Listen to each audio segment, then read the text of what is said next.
Audiobook, principe de fonctionnement du DNS. DNS est l'abréviation de Domain Name System. Il s'agit d'un protocole qui permet d'associer un nom à une adresse IP. 1. Qu'est-ce que le DNS? Le système de nom de domaine DNS est une base de données de noms dans laquelle les noms de domaine Internet sont localisés et traduits en adresse IP. Internet Protocol. Le système de nom de domaine mappe le nom utilisé par les gens pour localiser un site web à l'adresse IP utilisée par un ordinateur pour localiser ce site web. Par exemple, si quelqu'un tape exemple.com dans un navigateur web, un serveur de l'arrière-plan mappe ce nom à l'adresse IP correspondante. Une adresse IP a une structure similaire à 93.184.216.34. La navigation web et la plupart des autres activités Internet s'appuient sur DNS pour fournir rapidement les informations nécessaires pour connecter les utilisateurs à des endroits. La plupart des URL, uniformes ou ressources locator, sont construits tout autour du nom de domaine pour le serveur web qui prend en charge les requêtes du client. Du coup, si on tombe sur l'adresse http www.webdev.com accueil/index.html, le protocole c'est HTTP, l'hôte c'est www.webdev.com, le nom de domaine c'est le site, c'est webdev.com, le chemin c'est accueil et le nom de la ressource c'est fichier. C'est le nom du fichier. Qu'est-ce qu'un nom de domaine? Les noms de domaine comme google.com et ibm.com sont des adresses en ligne utilisées pour accéder à toutes sortes de sites web. Au niveau technique, un nom de domaine est une chaîne de caractères qui, grâce au DNS, peut être traduit en une adresse électronique, aussi appelée IP, par des systèmes informatiques connectés à Internet. Les noms de domaine disponibles peuvent être enregistrés moyennant des frais annuels auprès d'un fournisseur enregistrant le nom de domaine, appelé registraire. Une fois enregistré, vous pouvez renouveler votre domaine indéfiniment en payant les frais de renouvellement. Le fournisseur d'enregistrement s'assure de l'enregistrement adéquat de votre domaine auprès de l'organisation, appelée le registre, qui gère le domaine de premier niveau, ou TLD, Top Level Domain, sélectionné.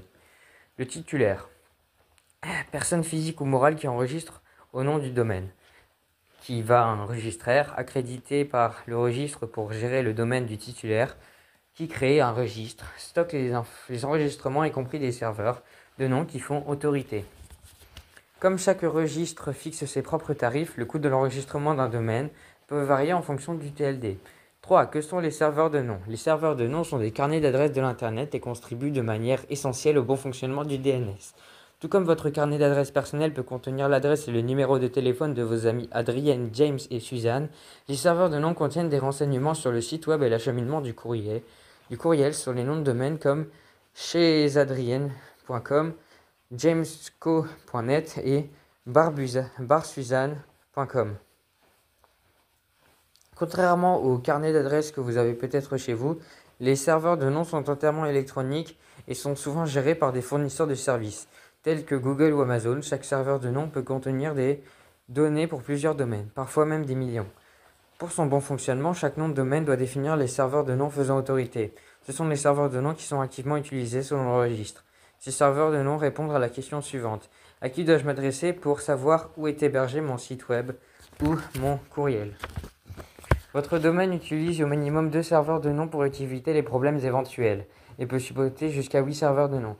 Le nombre de serveurs de noms que vous utilisez est généralement sans importance, à condition que vous en ayez au moins 2. L'ensemble des informations de chaque serveur de nom détient un nom de domaine spécifique appelé DNS, et une zone peut contenir plusieurs enregistrements DNS, dont un pour identifier l'endroit où est hébergé votre site web, et un autre pour l'endroit où est hébergé votre courriel. Une zone DNS est un ensemble d'informations DNS contenant le nom de domaine spécifique, appelé enregistrement DNS. Revenons à notre exemple de carnet d'adresses pour définir la zone. La zone serait l'ensemble des enregistrements que vous avez recueillis et de votre amie Suzanne. Par exemple, vous auriez son adresse personnelle, son numéro de téléphone portable et son adresse électronique. Chaque information distincte, comme son téléphone portable, peut être considérée comme un enregistrement de ressources ou enregistrement DNS. 4. Comment fonctionne le DNS? Le protocole de traduction et de recherche des URL et des noms de domaine d'adresse IP est appelé résolution DNS. Fonctionnement pas à pas. Dans votre exemple, nous avons un PC qui veut accéder au site internet Google. 1. de http www.google.fr. Souvenez-vous, pour communiquer, les machines ont besoin d'adresse IP, donc notre poste client aura tacitement besoin de l'adresse IP du serveur web qui héberge le site d'internet de Google. Il va devoir utiliser le service DNS pour obtenir cette information. Enregistrement de type A venant du domaine google.fr. La première action du PC sera de vérifier s'il ne connaît déjà pas l'adresse IP du serveur web de Google. Il va alors aller rechercher dans sa mémoire interne qu'on appelle aussi son cache DNS. 1. Le poste client. 2. Le cache DNS du client. Info. Le cache DNS est très utile car il va stocker temporairement les enregistrements demandés afin de pouvoir restituer plus rapidement et ne pas solliciter les serveurs DNS. Le cache DNS du poste client ne possède pas d'informations sur l'enregistrement DNS dont il a besoin. Il va donc demander au serveur DNS de son réseau local, qui va alors lui envoyer une requête récursive sur le port 53 et lui demander de répondre lui-même à sa requête. 1. Poste client. 2. Cache DNS du client. 3. Requête DNS au serveur DNS local. Le serveur DNS reçoit la requête qui va commencer par vérifier si le domaine visé par la requête, à savoir google.fr, est un domaine que lui-même gère, c'est-à-dire s'il fait partie de ces zones pour lesquelles il a directement ses enregistrements. 1. Poste client. 2. Cache DNS du client. 3. Requête DNS protocole DNS 53. 4. Zone gérée par le serveur DNS local.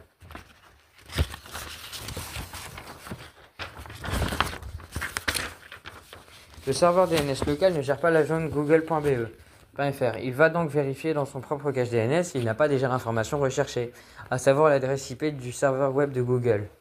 1. Poste client. 2. Cache DNS du client. 3. Serveur DNS local. 4. Zone gérée par le serveur DNS local. 5. Cache DNS du serveur local. Le DNS local n'a pas l'enregistrement dans son cache. Il va devoir lui-même demander l'information à d'autres serveurs DNS.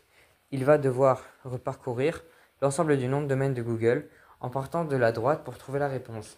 Notre serveur DNS local va commencer par interroger les serveurs DNS racines pour savoir quels sont les serveurs DNS en charge du nom de domaine du premier niveau, tld.fr. Il va alors envoyer à l'un des DNS racines de requêtes itératives pour connaître l'adresse IP de l'un des serveurs TLD. Le serveur DNS racine va lui envoyer l'information demandée, c'est-à-dire l'adresse IP des serveurs du domaine de premier niveau. Du coup, 5, 4, zone gérée par le serveur DNS local, 5, cache DNS du serveur local, 6, serveur DNS racine. Le serveur DNS va ensuite renvoyer une requête itérative au serveur tld.fr pour connaître l'adresse IP du serveur DNS qui gère le nom de domaine de deuxième niveau. SLD, second level domain, google.fr. Le serveur DNS qui gère le domaine google.fr va vérifier ses enregistrements et renvoyer la réponse au DNS local. Il s'avère que www est un alias cname associé à un hôte A pour surnommer serveur web, qui a pour adresse IP 256.58.201.257. Maintenant que le serveur DNS a l'information, il va répondre au poste client qui a fait la requête initiale. Il va dire au client DNS l'adresse IP de www.google.fr est 216.58.201.227. Il va également en profiter pour garder cette information temporairement dans son cache DNS au cas où une requête similaire ait été mise. Donc, Google, poste client, cache DNS du client, serveur DNS local, qui va cache du serveur DNS local, et ça revient au client. Le client peut désormais communiquer avec le serveur HTTP web directement grâce à son IP en utilisant le protocole HTTP sur le port 80 ou de préférence sur le port 443. 5. Structure DNS. Le nom de domaine est généralement contenu dans une URL. Un nom de domaine est proposé de plusieurs parties, appelées étiquettes. La hiérarchie des domaines se lit de droite à gauche, chaque sélection désignant une subdivision. Le TLD apparaît près d'un point dans le nom de domaine. Les exemples de domaines de premier niveau incluent .google, .com, .org, .edu, mais il n'en existe plus blindé au bien. Certains peuvent se désigner un code de pays ou un emplacement géographique, comme .us pour les États-Unis ou .ca pour le Canada. Chaque étiquette sur le côté gauche du TLD désigne un autre sous-domaine du domaine de droite. Par exemple, dans l'URL techtarget.com, techtarget est un sous-domaine de .com et www est un sous-domaine de techtarget.com. Il peut y avoir jusqu'à 127 niveaux de sous-domaines et chaque étiquette peut contenir jusqu'à 363 caractères et la longueur totale des caractères du domaine peut contenir jusqu'à 253 caractères. D'autres règles incluent le fait de ne pas avoir commencé ou terminé les étiquettes par les traits d'union et ne pas avoir de nom de TLD entièrement numérique. L'Internet Engineering Task Force, IETF, a spécifié les règles concernant la mise en œuvre de noms de domaine dans la demande commerciale, RFC 1035.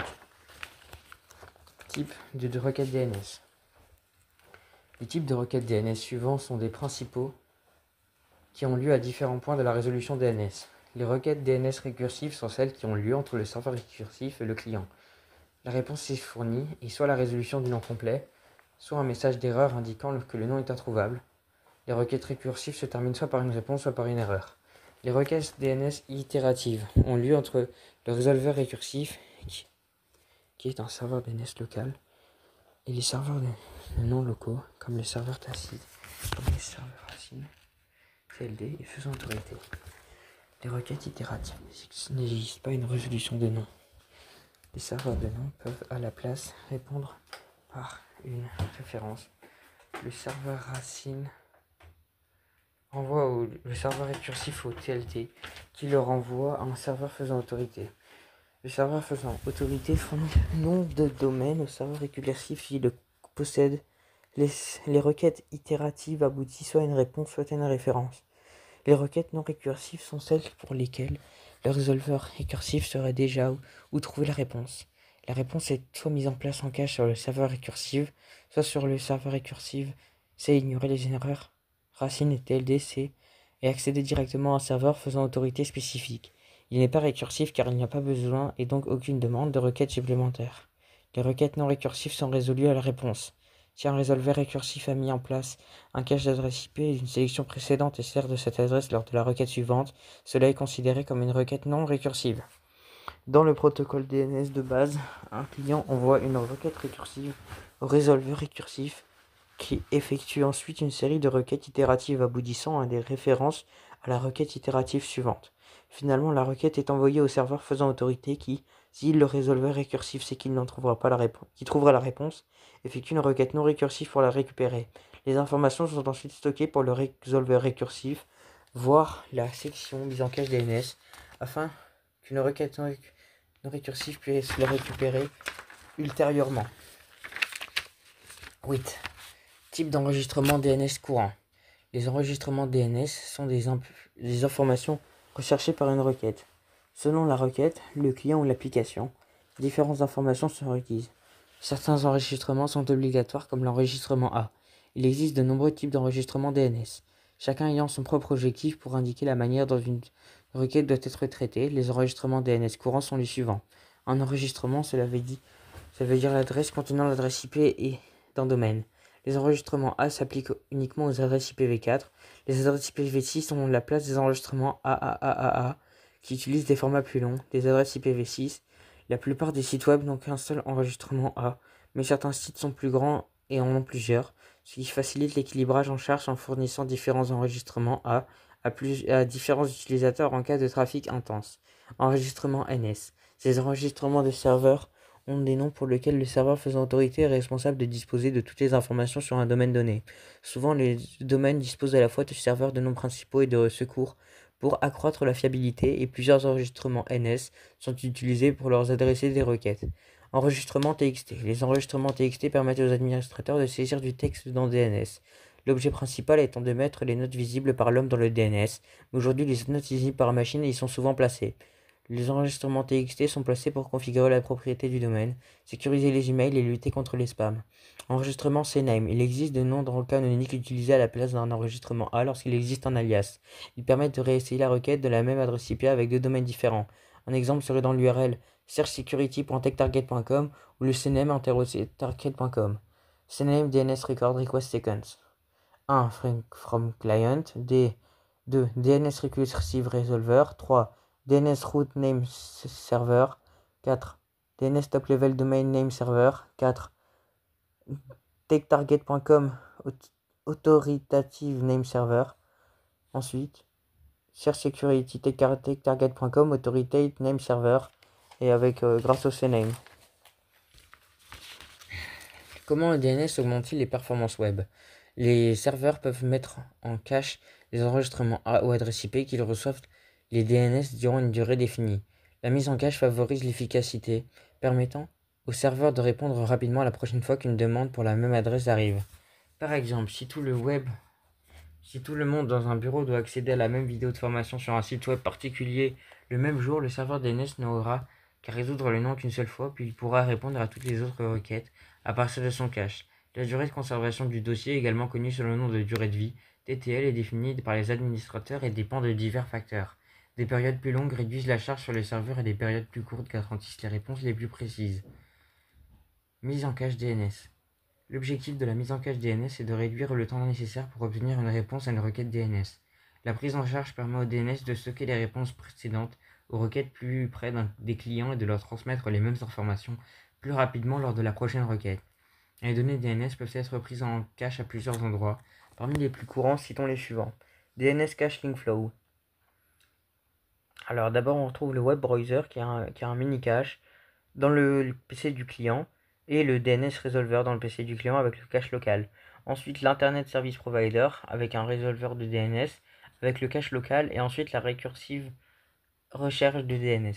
Navigateur. La plupart des navigateurs comme Apple, Safari, Google Chrome et Mozilla Firefox mettent en cache des données DNS par défaut pendant une durée définie. Le navigateur est le premier cache qui est vérifié lors qu'une requête DNS est effectuée, avant que la requête ne quitte la machine pour un serveur de résolution DNS local. Système d'exploitation OS. De nombreux systèmes d'exploitation disposent de résolveurs DNS intégrés, appelés résolveurs de stud, qui mettent en cache les données DNS et gèrent les requêtes avant qu'elles ne soient envoyées à un serveur externe. Le système d'exploitation est généralement interrogé auprès du navigateur ou une autre application d'interrogation. Résolveur récursif. La réponse à une requête DNS peut également être mise en cache sur le résolveur récursif DNS. Les résolveurs peuvent disposer de certains des enregistrements nécessaires pour envoyer une réponse et pouvoir ignorer certaines étapes du processus de résolution DNS.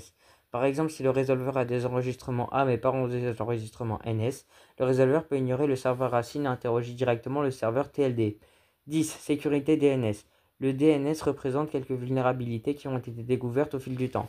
L'empoisonnement des caches DNS est l'une de ces vulnérabilités. En cas d'empoisonnement du cache DNS, les données sont distribuées au résolveur de mise en cache ne faisant passer pour les serveurs d'origine faisant autorité. Les données peuvent alors présenter de fausses informations et affecter le TTL. Les demandes d'applications réelles peuvent également être redirigées vers un réseau hôte malveillant. Une personne malveillante peut créer un site web dangereux avec un titre trompeur et tenter de convaincre les utilisateurs que le site web est réel, permettant ainsi aux pirates informatifs d'accéder aux informations de l'utilisateur. En remplaçant un caractère dans le nom de domaine par un caractère d'apparence similaire, par exemple en remplaçant le chiffre 1 par la lettre L, qui peut ressembler, un utilisateur pourrait être amené à sélectionner un fond lien. Ceci est couramment exploité avec des attaques de phishing.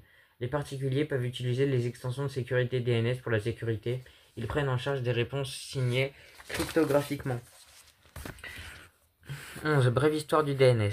Dans les années 70, tous les noms d'hôtes et leurs adresses numériques correspondantes étaient contenus dans un seul fichier appelé host.txt et étaient gérés par Elizabeth Fainter du Stanford Research Institute. Ceci était connu sous le nom d'Annular Advanced Research Project Agency Network ou ARPANET, et Feiner attribuait manuellement des adresses numériques au nom de domaine. L'ajout d'un nouveau nom au répertoire nécessitait un appel téléphonique à Feiner. Dans les années 1980, ce système est devenu trop inefficace pour être maintenu. En 1983, le système de nom de domaine a été créé pour distribuer ce qui était initialement un fichier centralisé contenant chaque adresse, un ou plusieurs serveurs et emplacements. En 1986, l'IETF a répertorié le DNS comme l'une des premières normes Internet. Cette organisation a publié deux documents, RFC 1034 et RFC 1035, qui décrivaient le protocole DNS et décrivaient les types de données qu'il était capable de transporter. Depuis lors, le DNS a été constamment mis à jour et étendu pour s'adapter à Internet, de plus en plus complexe. Aujourd'hui, les grandes sociétés informatiques omniprésentes, comme Google et Microsoft, proposent leurs propres services d'hébergement DNS. Voilà, bonne journée.